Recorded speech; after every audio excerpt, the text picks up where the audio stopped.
Bapak, Ibu, dan Saudara yang dikasihi Tuhan, tiba saatnya kita akan mendengarkan kebenaran firman Tuhan.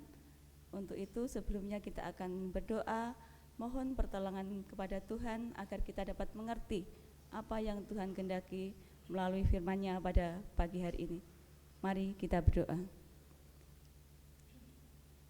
Bapa kami yang di surga, puji syukur kami haturkan kehadirat-Mu untuk setiap berkat Tuhan yang telah Engkau limpahkan di dalam kehidupan kami. Terlebih pagi hari ini ya Tuhan, Tuhan berikan kesempatan kepada kami untuk hidup dan merasakan sukacita di dalam ibadah kepada-Mu di tempat kudus-Mu ini. Kalau sebentar lagi kami hendak mendengarkan sabda firman-Mu, hadirlah di tengah-tengah kami ya Tuhan, bimbinglah kami, terkhusus untuk hamba-Mu yang akan menyampaikan kebenaran firman-Mu. Tuntun dengan Roh Kudus-Mu, agar hamba-Mu ini dapat menyampaikan kebenaran firman Tuhan seturut kehendak Tuhan.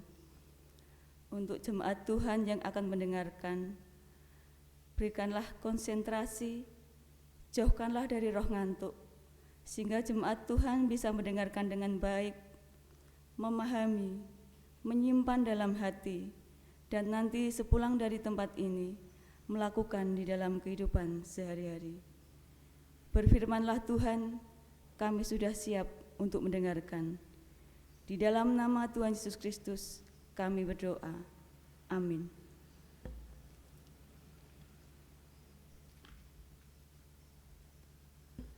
Bapak Ibu yang dikasihi Tuhan, minggu ini 14 Maret tahun 2021 merupakan Minggu Prapaskah 4. Bacaan leksionari minggu ini yang pertama, Bilangan 21 ayat 4 sampai dengan 9, Mazmur tanggapan, Mazmur 107 ayat 1 sampai dengan 3, dilanjutkan ayat 17 sampai dengan 22. Bacaan kedua, Efesus 2 ayat 1 sampai dengan 10, dan bacaan Injil Yohanes 3 ayat 14 sampai dengan 21. Sedangkan bacaan yang akan mendasari renungan kita pada pagi hari ini akan kita fokuskan pada Injil Yohanes 3 ayat 14 sampai dengan 21. Mari Bapak Ibu kita membuka Alkitab kita akan membaca firman ini bersama-sama. Yohanes 3 ayat 14 sampai dengan 21. Dan sama seperti Musa meninggikan ular di padang gurun, demikian juga Anak Manusia harus ditinggikan, supaya setiap orang yang percaya kepadanya beroleh hidup yang kekal. Karena begitu besar kasih Allah akan dunia ini, sehingga Ia telah mengaruniakan Anaknya yang tunggal, supaya setiap orang yang percaya kepadanya tidak binasa, melainkan beroleh hidup yang kekal. Sebab Allah mengutus Anaknya ke dalam dunia, bukan untuk menghakimi dunia, melainkan untuk menyelamatkannya oleh Dia. Barang siapa percaya kepadanya, ia tidak akan dihukum. Barang siapa tidak percaya, ia telah berada di bawah hukuman, sebab ia tidak percaya dalam nama Anak Tunggal Allah. Dan inilah hukuman itu, terang telah datang ke dalam dunia, tetapi manusia lebih menyukai kegelapan daripada terang, sebab perbuatan-perbuatan mereka jahat. Sebab barang siapa berbuat jahat, membenci terang, dan tidak datang kepada terang itu, supaya perbuatan-perbuatan yang jahat itu tidak nampak. Tetapi barang siapa melakukan yang benar, ia datang kepada terang, supaya menjadi nyata bahwa perbuatan-perbuatannya dilakukan dalam Allah. Demikianlah firman Tuhan.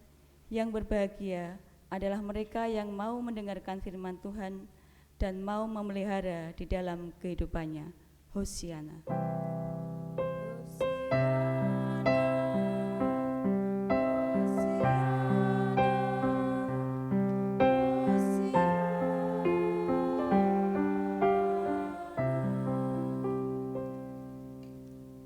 Ibu dan Saudara yang dikasihi Tuhan, selamat pagi. Shalom. Selamat menikmati berkat Tuhan di dalam ibadah pagi hari ini. Khotbah pada pagi hari ini bertema Anugerah Allah yang menghidupkan. Saya ulangi, tema pada pagi hari ini Anugerah kasih Allah yang menghidupkan.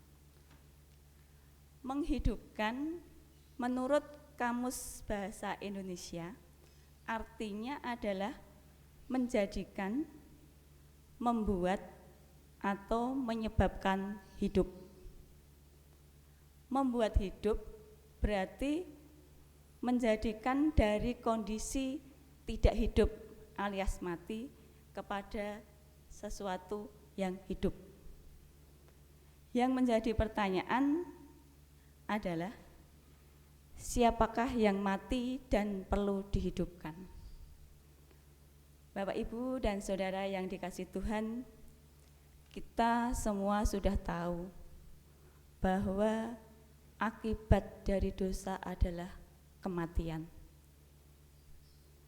Dampak dari dosa adalah kekacauan dan kerusakan. Jadi kekacauan dan kerusakan yang terjadi di bumi saat ini itu adalah akibat dari dosa-dosa kita manusia. Manusia yang serakah memanfaatkan sumber daya alam ciptaan Tuhan dengan sewenang-wenang. Akhirnya timbullah bencana alam, longsor, banjir, kekeringan, dan masih banyak bencana-bencana yang diakibatkan oleh ulah manusia. Kemudian keserakahan manusia terhadap harta benda, kekayaan, menyebabkan manusia bertindak dosa, korupsi, membunuh, mencuri, untuk memuaskan keserakahannya terhadap harta benda dan kekayaan. Kemudian masih ada lagi iri hati, dengki, menyebabkan manusia melakukan segala cara untuk sama dengan orang lain, kemudian menjatuhkan orang lain. Kekacauan-kekacauan yang terjadi di bumi ini akibat dari dosa. Manusia yang dikuasai dosa tidak bisa berpikir secara jernih. Hatinya sudah tertutup dan tidak punya kasih sama sekali. Manusia yang dikendalikan oleh dosa pada dasarnya sudah mati. Kita tampak hidup, tetapi sebenarnya kita sudah mati.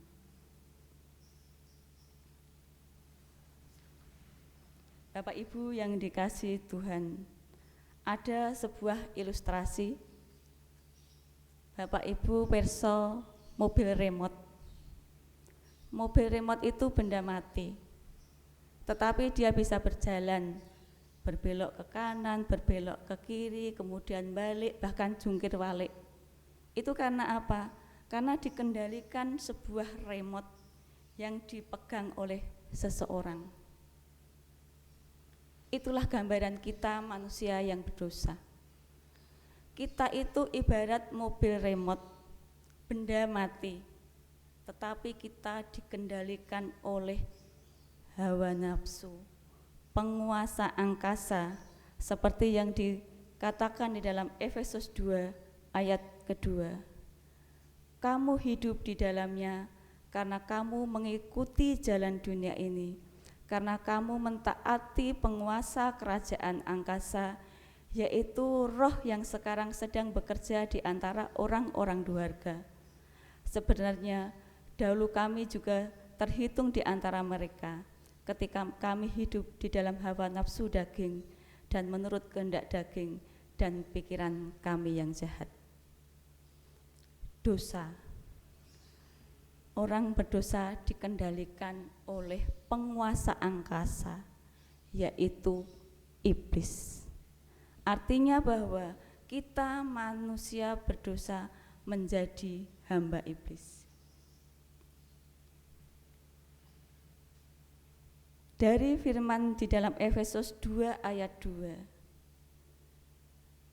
kita bisa melihat bahwa orang berdosa itu tidak berdiri sendiri seperti mobil remote tadi, tetapi ada orang yang berdiri di belakang orang yang berdosa itu yang mengendalikan hidupnya, yaitu tadi iblis mengendalikan manusia sehingga kita hidup di dalam dosa. Jadi di sini dosa bukan hanya sekedar perbuatan, tetapi adalah kekuatan yang terus-menerus menggoda kita agar kita selalu berbuat dosa kembali. Jadi dosa itu akan sangat menguasai kita, seperti ular tedung yang memagut, mematikan, seperti virus, kalau sekarang virus corona yang menularkan kematian kepada orang lain. Dosa itu seperti itu, sangat berbahaya.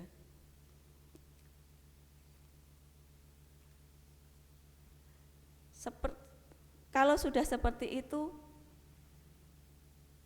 dosa yang sangat berbahaya itu tidak hanya merugikan diri sendiri.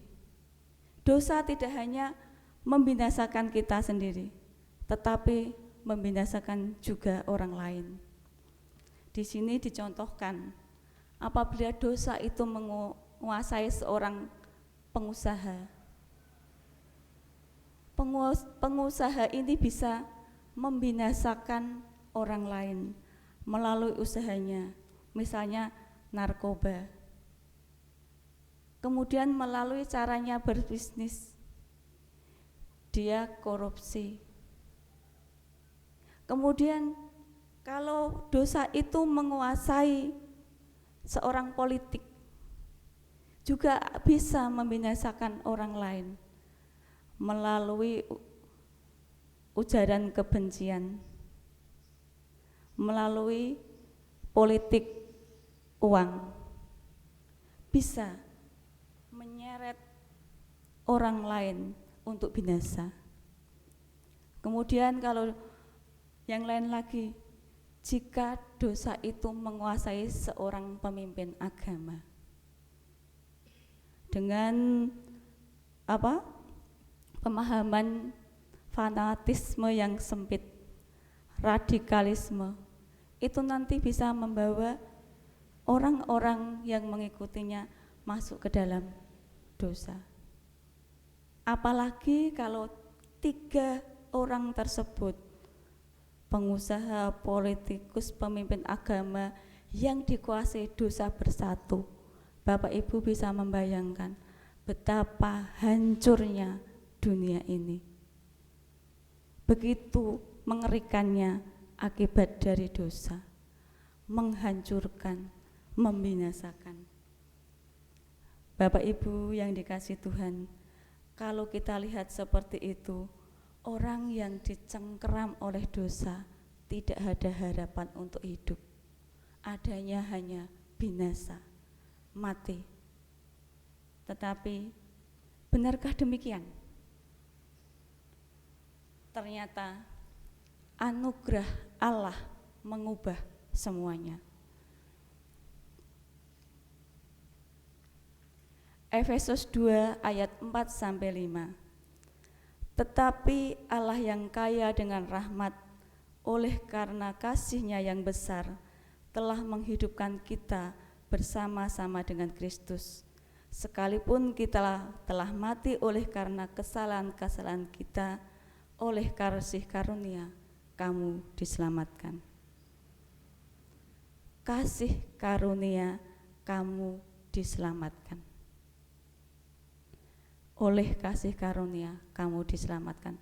poinnya yang pertama itu. Kemudian di dalam bacaan kita pada pagi hari ini, Yohanes 3 ayat 14 sampai dengan 21 diceritakan di sini bahwa merupakan kelanjutan dari penjelasan percakapan Nikodemus dengan Tuhan tentang bagaimana seseorang bisa masuk kerajaan surga. Di dalam Yohanes 3 ayat 16 dikatakan, karena begitu besar kasih Allah akan dunia ini, sehingga ia telah mengaruniakan anaknya yang tunggal, supaya setiap orang yang percaya kepadanya tidak binasa, melainkan beroleh hidup yang kekal.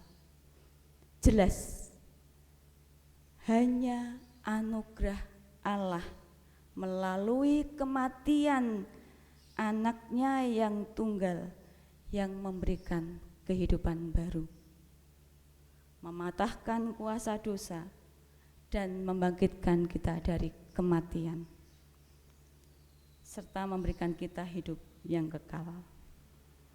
Di sini jelas terlihat bahwa moralitas, kesalehan hidup tidak bisa membawa kita masuk ke dalam kerajaan surga, tidak bisa menyelamatkan kita dari kematian akibat dosa-dosa kita.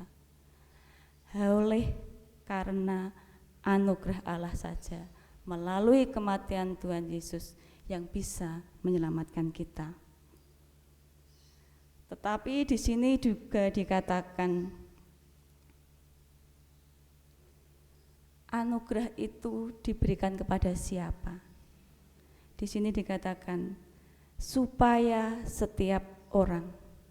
Berarti anugerah itu diberikan kepada kita semua, kepada setiap orang. Tetapi Tuhan memberikan pilihan kepada kita. Di kalimat selanjutnya, setiap orang yang percaya kepadanya. Berarti kita diberikan pilihan, boleh percaya, boleh tidak. Anugerah itu diberikan kepada setiap orang, semua orang artinya. Tetapi Tuhan memberikan pilihan kepada kita, kita mau enggak menerima anugerah itu. Kalau kita mau, terus bagaimana anugerah itu bisa membuat hidup kita diperbaharui? Yang pertama, seperti di dalam Bilangan 21 ayat 7a dikatakan, kemudian datanglah bangsa itu mendapatkan Musa dan berkata, kami telah berdosa, sebab kami berkata-kata melawan Tuhan dan engkau. Berdoalah kepada Tuhan, supaya dijauhkannya ular-ular itu daripada kami. Pertama yang bisa kita lakukan adalah keinsafan dari dosa, pengakuan dosa. Seperti yang ini tadi, kami telah berdosa sebab kami telah melawan Tuhan dan engkau. Pengakuan dosa ini perlu kita ungkapkan dengan jujur, dengan sungguh-sungguh dari dalam hati kita, bahwa kita benar-benar menyesal akan segala dosa-dosa kita. Pengakuan dosa itu mari kita ungkapkan dengan spesifik. Dengan maksud apa? Bahwa benar kita itu tahu bahwa kita itu berdosa. Oh Tuhan, ampuni aku karena aku telah meragukan pemeliharaan Tuhan di dalam kehidupan. Oh Tuhan, ampuni aku karena aku telah selingkuh. Oh Tuhan, ampuni aku karena aku tidak pernah berdoa. Mari kita ungkapkan dengan spesifik pengakuan dosa kita kepada Tuhan, supaya kita itu tahu benar bahwa kita itu memang sadar kalau kita itu berdosa. Itu yang pertama. Kemudian yang kedua, tidak berhenti pada pengakuan dosa, tetapi mari kita bertobat. Bertobat artinya adalah meninggalkan perbuatan dosa kita untuk hidup yang baru. Jadi nak wis ngaku dosa, yo ojo dibaleni. Itu yang namanya bertobat. Tapi kalau kita sudah mengaku dosa terus kita kembali lagi berdosa lagi, itu namanya bukan tobat, tobat-tobatan. Seperti itu Bapak Ibu. Kalau kita mau bertobat, mengakui dosa-dosa kita, Tuhan juga pasti akan menolong kita.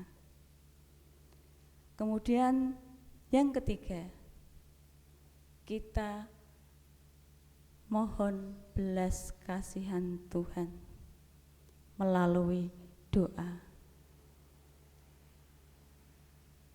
Musa kemudian berdoa. Tuhan mendengar doa Musa dan menyelamatkan bangsa Israel.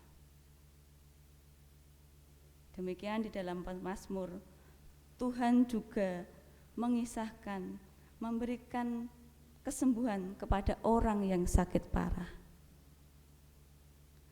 Tuhan memberikan belas kasihan kepada orang yang mau berdoa mohon belas kasihan. Jadi kepada kita pun demikian. Tuhan akan memberikan belas kasihan kepada kita kalau kita mau berdoa. Itu yang ketiga. Kemudian yang keempat, merespon dan menanggapi anugerah Allah. Bagaimana cara kita merespon anugerah Allah tadi? Yaitu kita harus meresponnya dengan iman dan taat. Seperti firman Tuhan, Musa percaya dan taat untuk membuat ular tembaga. Di dalam bacaan kita yang pertama, Bilangan. Pada saat bangsa Israel dihukum oleh Tuhan, dipagut ular tedung dan banyak yang mati, mereka datang kepada Musa, tolong kami. Kemudian Tuhan memerintahkan Musa untuk membuat ular tembaga agar dipandang oleh orang yang dipagut ular tedung dan mereka tidak akan mati. Apa yang dilakukan oleh Musa? Musa tidak banyak tanya, dia taat. Dia membuat ular tedung, patung ular tembaga. Dan bangsa Israel pun apa Bapak Ibu? Taat. Mereka memandang ular tembaga itu tanpa banyak tanya dan mereka terhindar dari kematian akibat pagutan ular tedung. Demikian juga halnya kita Bapak Ibu. Respon kita dalam menanggapi anugerah Allah adalah taat. Ketaatan kita akan membawa kita ke dalam kehidupan yang dipulihkan. Ketaatan kita akan membawa kepada hidup yang diperbaharui.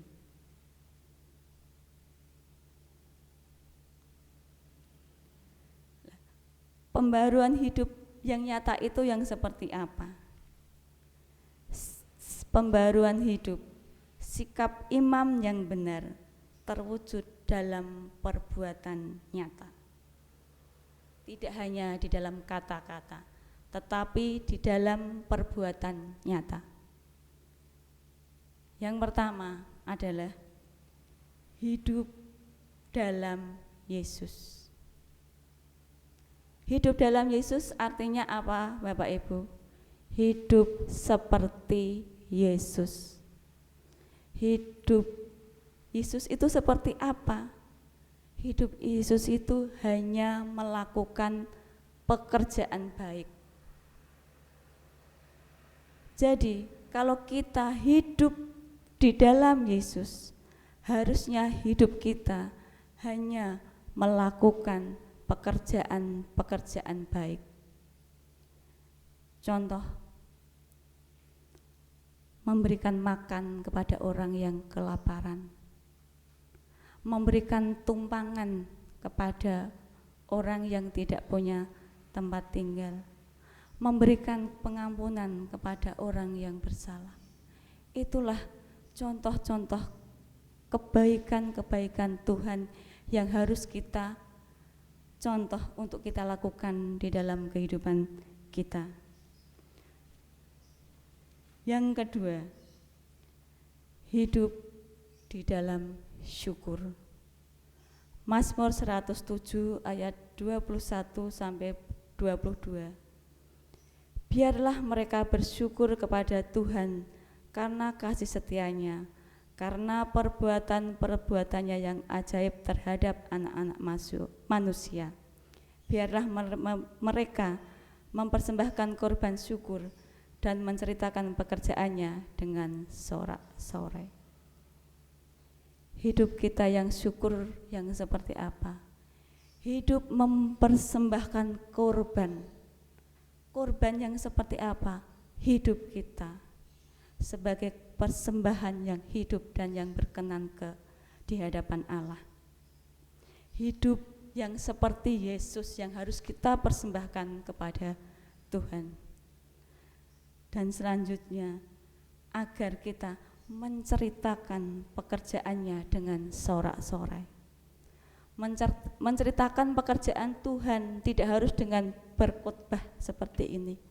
Tidak harus kita berjalan, sini yo tak ceritani. Tidak harus seperti itu. Tetapi melalui hidup kita.